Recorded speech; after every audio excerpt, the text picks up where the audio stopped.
श्री स्वामी समर्थ. स्वागत आहे तुमचे आपल्या स्वामी विचार यशस्वी वाटचाल या चॅनलवरती.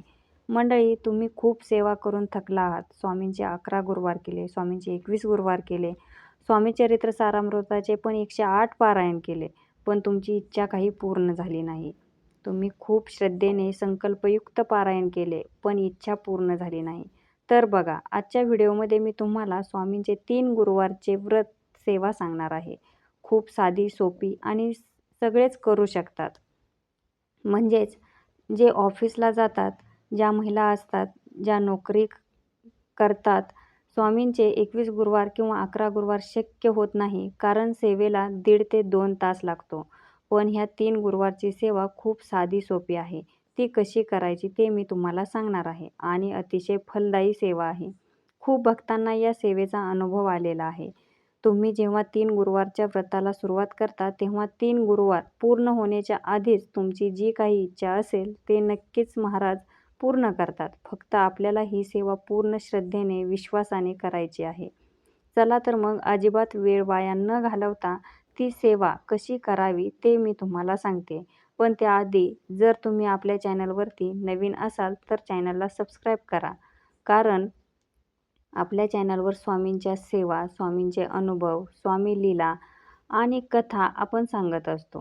आणि कमेंट बॉक्समध्ये जय श्री स्वामी समर्थ लिहायला विसरू नका. चला तर मग व्हिडिओला सुरुवात करूया. स्वामींचे 3 गुरुवारचे व्रत कसे करावे? आता तुम्ही 11 आणि 21 गुरुवारचे व्रत ऐकलेले आहे. खूप महिलांनी केलेले पण आहे. तर आता मी 3 गुरुवारची व्रत सेवा तुम्हाला सांगते. सगळ्यात पहिले हे व्रत जे उपवास आहे ते आपल्याला 3 गुरुवार करायचे आहे. तुम्ही महिन्यातल्या कोणत्याही गुरुवारपासून या व्रताला सुरुवात करू शकता. 3 गुरुवार करायचे आहे. पहिल्या गुरुवारी आपल्याला सकाळी फ्रेश होऊन देवघरासमोर म्हणजेच आपल्या घरामध्ये दत्त महाराज किंवा स्वामी महाराजांचा फोटो किंवा मूर्ती असणं महत्त्वाचं आहे. शक्यतो स्वामी महाराजांचा फोटो जर तुम्ही व्रत करणार असेल तर तुमच्या घरामध्ये असणं म्हणजेच स्वामी महाराजांचं अधिष्ठान असणं खूप गरजेचे आहे. त्यानंतर आपल्याला पहिल्याच गुरुवारी सगळ्यात पहिले संकल्प करायचा आहे. तर संकल्प कसा करायचा? सगळ्यांना माहीत आहे. संकल्प कसा करायचा? हातावर पाणी घ्यायचं, अक्षदा, फूल, त्याच्यावर हळदी-कुंकू आणि खाली एक रिकामी डिश किंवा प्लेट ठेवायची आहे आणि मग त्या आपल्याला संकल्प करायचा आहे. संकल्प करताना सगळ्यात पहिले आपल्याला आपलं नाव सांगायचं, त्यानंतर गोत्र सांगायचं आणि तुम्ही स्वामींना सांगायचं आहे, स्वामी मी आजपासून 3 गुरुवार तुमची सेवा करणार आहे आणि त्यानंतर तुमची जी कोणती इच्छा असेल ती सांगायची आणि स्वामींना विनंती करायची, स्वामी माझी ही 3 गुरुवारची व्रतसेवा माझ्याकडून निर्विघ्नपणे पार पाडून घ्या. असा संकल्प करून आपल्या हातातलं पाणी, अक्षदा आणि फूल खालच्या डिशमध्ये टाकायचं. डिशमधलं जे काही पाणी असेल ते तुळशीला न टाकता तुम्ही इतर कोणत्याही झाडाला टाकू शकता. अशा प्रकारे संकल्प करू शकता. या संदर्भात तुम्हाला डिटेल माहिती हवी असेल तर याचा व्हिडिओ आपल्या चॅनलवरती सुद्धा आहे. तर त्याची लिंक मी डिस्क्रिप्शन बॉक्समध्ये देईन. तुम्हाला व्यवस्थित संकल्प कसा करावा हे समजले तर तो व्हिडिओसुद्धा मी तुम्हाला तुम्ही नक्की पहा. आता संकल्प करून झाल्यानंतर आपल्याला सेवा करायची आहे. सेवा तुम्ही दिवसभरामध्ये कधीही करू शकता. सकाळी करू शकता, दुपारी किंवा संध्याकाळी. तुम्हाला जेव्हा वेळ मिळेल तेव्हा तुम्ही सेवा करू शकता. म्हणूनच मी आधी सांगितलं, ज्या कोणी महिला किंवा पुरुष पण नोकरी करत असेल तर ते पण ही सेवा करू शकतात. कारण खूप कमी वेळामध्ये होणारी सेवा आहे. त्याआधी आपल्याला 3 गुरुवारी उपवास करायचा आहे. आता आपण बघा, जेव्हा 11 आणि 21 गुरुवारची सेवा करतो, उपवास करतो, तेव्हा आपण खिचडीसुद्धा खाऊ शकतो. म्हणजे आपण मीठ आणि तिखट खाऊ शकतो. पण या 3 गुरुवारचे व्रत करताना आपल्याला मीठ आणि तिखट खायचं नाही. म्हणजे तुम्ही फक्त फळाहार ग्रहण करू शकता. तिखट किंवा मीठ आपल्याला या उपवासाला खायचं नाही. तुम्ही फळं खाऊ शकता. त्यानंतर आता उपवास तर दिवसभर करायचा आहे. संध्याकाळी आपल्याला स्वामींना नैवेद्य दाखवून स्वामींची आरती करून मग उपवास सोडायचा आहे.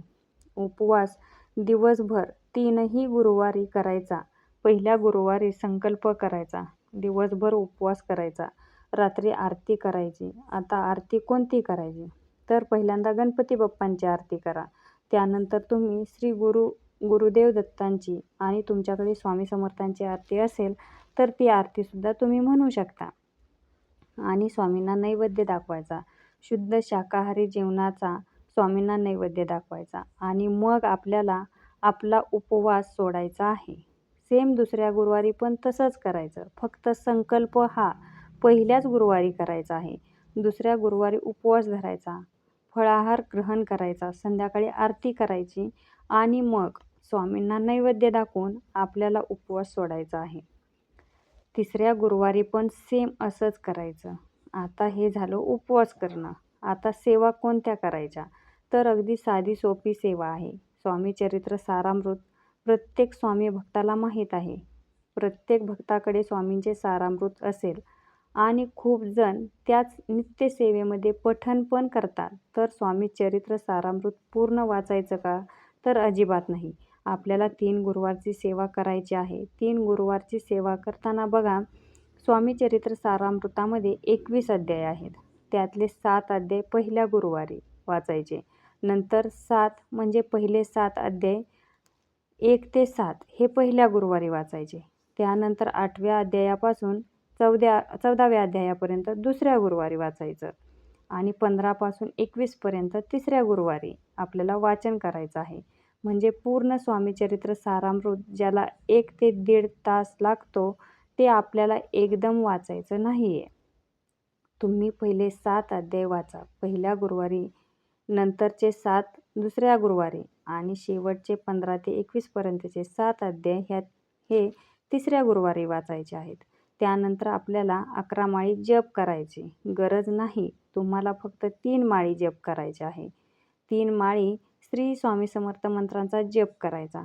7 अध्याय वाचायचे आणि फक्त एका वेळेस आपल्याला तारक मंत्राचा पठण करायचा आहे. बघा किती साधी सोपी सेवा आहे. अगदी 15 ते 20 मिनिटांमध्ये होणारी सेवा आहे. 7 अध्याय वाचायला जास्तीत जास्त 10 ते 12 मिनिटं लागतात. 3 माळी जप करायला 4 ते 5 मिनिटं आणि तारक मंत्र म्हणायला अगदी 2 मिनिटं. 15 ते 20 मिनिटांमध्ये होणारी सेवा आहे. त्यामुळे ते 3 गुरुवारचं व्रत सेवा आहे. हे कोणीही करू शकतं. पण आपल्याला ह्या ज्या सेवा आहेत या आपल्याच घरी करायच्या आहेत. म्हणजे बघा, तुम्ही पहिला गुरुवार सुरुवात केली, आज पहिला गुरुवार झाला. पुढच्या गुरुवारी जर तुम्ही कुठे बाहेर गेले आणि बाहेर तुम्ही ही सेवा करू शकता का? तर नाही. ही जी कोणती सेवा आहे सांगितलेली ती संकल्पयुक्त आहे. त्यामुळे आपल्याला ही सेवा आपल्या घरातच करायची आहे. दुसऱ्यांच्या घरात जाऊन आपल्याला ही सेवा करायची नाही आहे. त्यानंतर आता पुढे या सेवेला काही नियम आहेत का? तर नियम असे काही विशिष्ट नाही. सगळ्यात महत्त्वाचा नियम जो प्रत्येक सेवेला लागू पडतो तो म्हणजे मांसाहार. 3 गुरुवारचं व्रत सुरू केल्यापासून ते उद्यापन होईपर्यंत आपल्याला मांसाहार करायचा नाही आहे. त्यानंतर तुम्ही परान्न खाणं जर टाळलं तर अतिशय उत्तम. जर तुम्ही बाहेर कुठे मेसला किंवा रूमवर राहत असाल तर काही प्रॉब्लेम नाही. पण एकच नियम आहे, तो म्हणजे मांसाहार कडकडीत बंद करायचा आहे. फक्त 3 गुरुवार मांसाहार बंद करायचा आहे. एवढा एकच नियम पाळा आणि सेवा किती सोप्या आहेत. 15 ते 20 मिनिटांमध्ये होणाऱ्या सेवा करा. आता याचं उद्यापन कसं करायचं? उद्यापनाला खूप काही करण्याची गरज नाही. आपण आपल्या घरामध्ये जी भाजी भाकरी करतो ती तिसऱ्या गुरुवारी संध्याकाळी स्वामींची आरती करून त्यांना नैवेद्य दाखवायचा.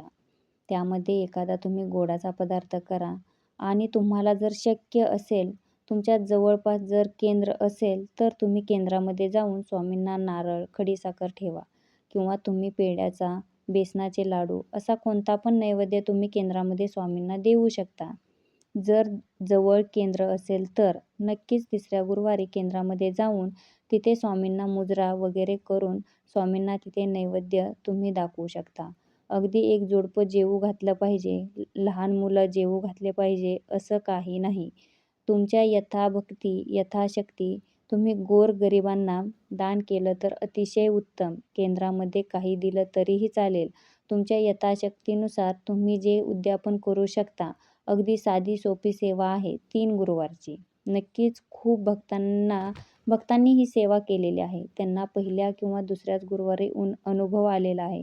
तुम्ही पण पूर्ण श्रद्धेने, विश्वासाने सेवा करा. स्वामींवर पूर्ण विश्वास ठेवा. नक्कीच तुमची जी कोणती इच्छा असेल, जी काही तुमची अडचण असेल, ती स्वामी महाराज लवकरात लवकर पूर्ण करतील. फक्त स्वामींवर विश्वास ठेवा आणि मनापासून सेवा करा. तर आजचा हा माहितीपूर्ण व्हिडिओ तुम्हाला आवडला असेल तर व्हिडिओला लाईक करा, शेअर करा आणि माझ्या चॅनलवरती नवीन असाल तर चॅनलला सबस्क्राईब करा आणि कमेंट बॉक्समध्ये श्री स्वामी समर्थ लिहायला विसरू नका. श्री स्वामी समर्थ.